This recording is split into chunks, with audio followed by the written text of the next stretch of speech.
All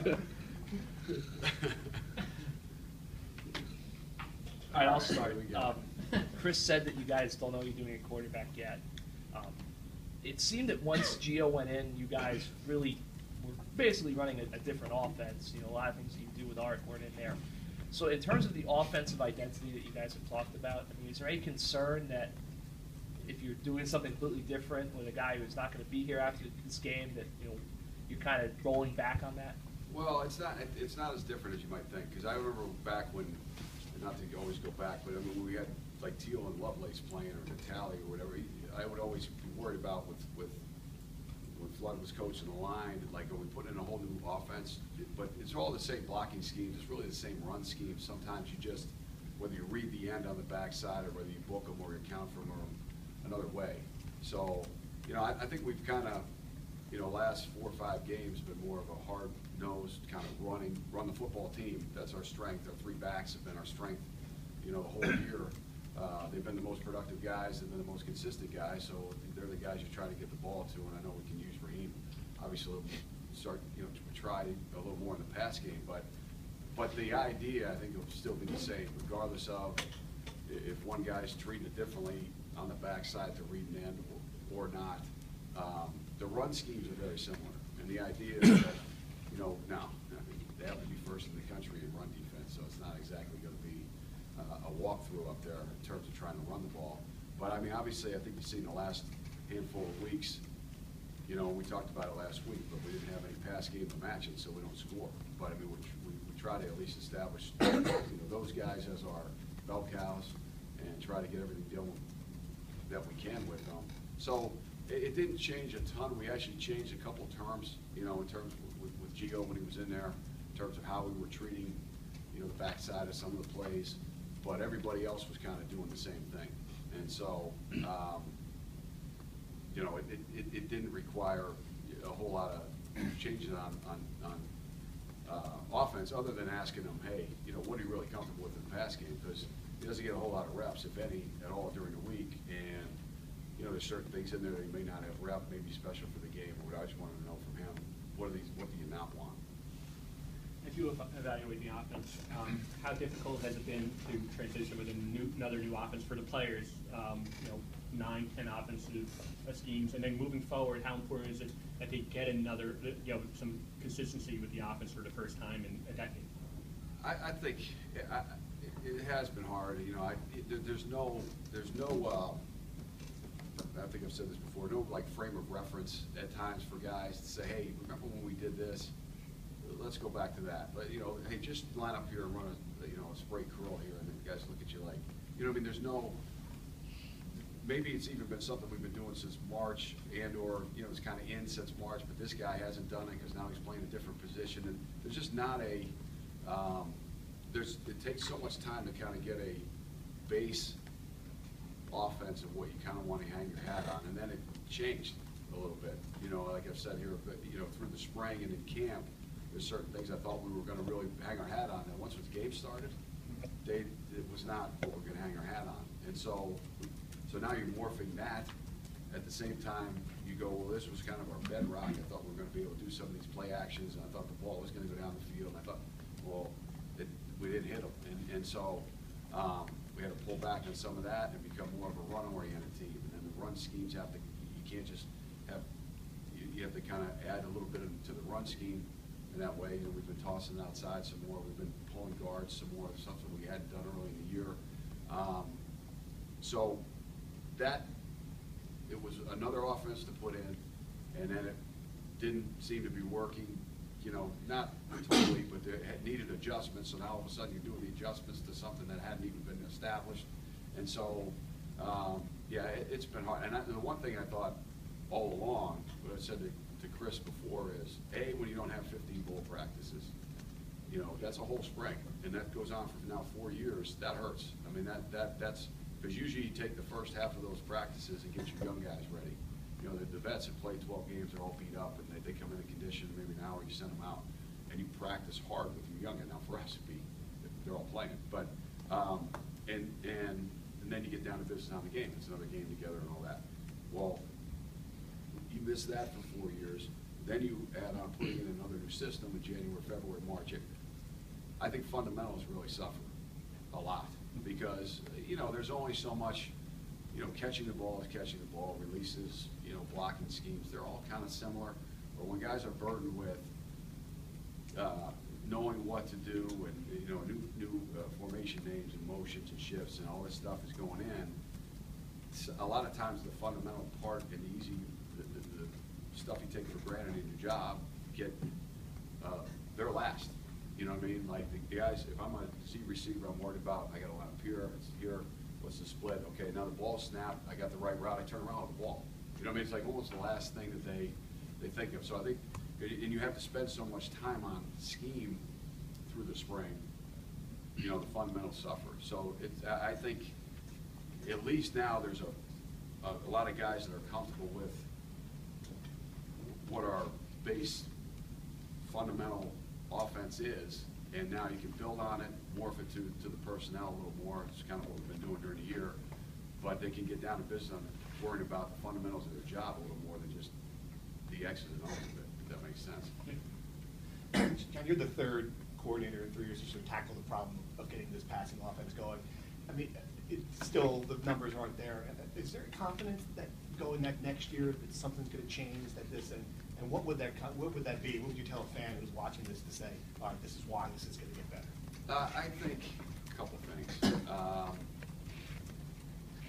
Can't get worse, what you say. But I do think a couple things. I think when you're that young a receiver, some of the things we talked about in terms of assignment, alignment, the guys we play against in this conference, you know, the challenges that exists every week there. Some of the physical development of some of those guys in terms of time in the weight room, time in the program.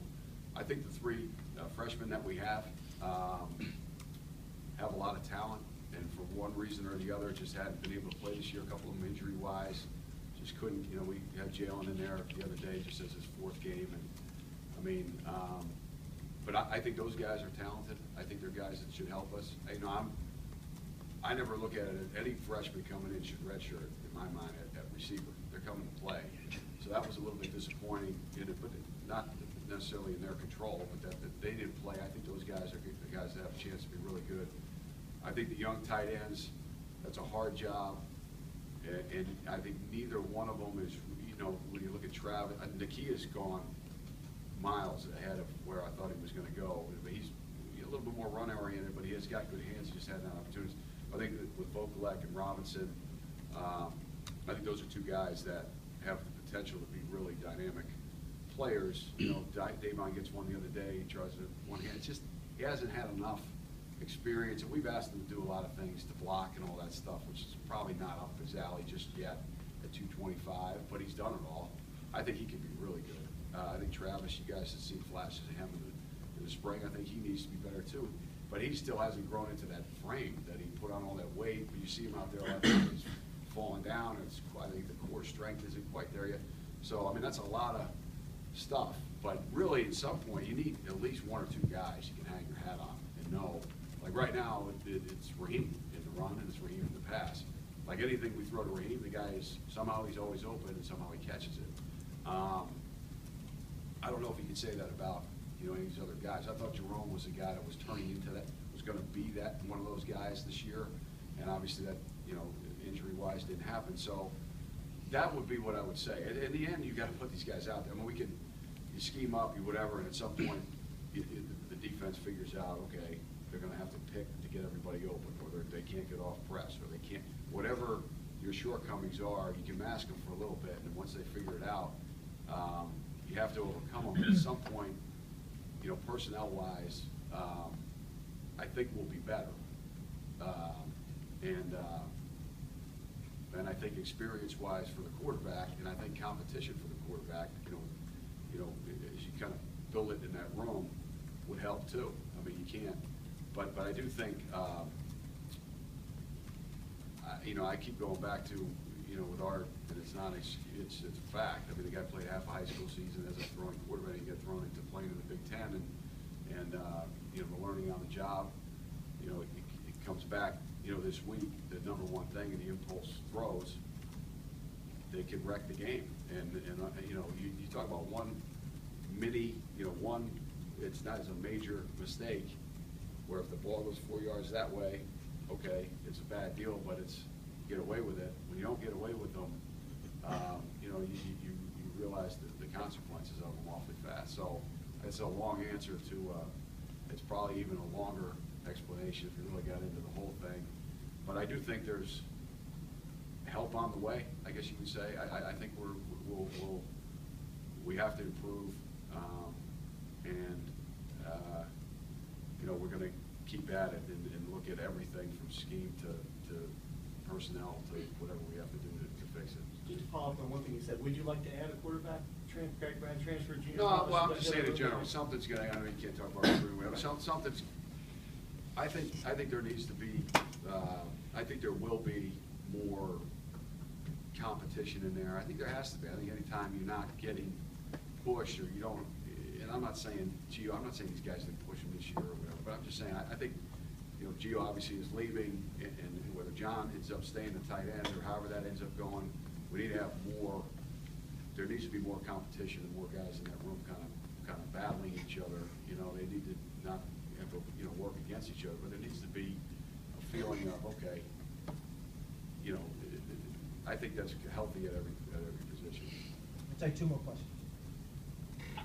I know you're not going to start running like an Army offense, but do you go into this offseason thinking you might have to alter the scheme in a way to maybe fit, you know, more of that sort of, you know, deception spread style than maybe you have been this year?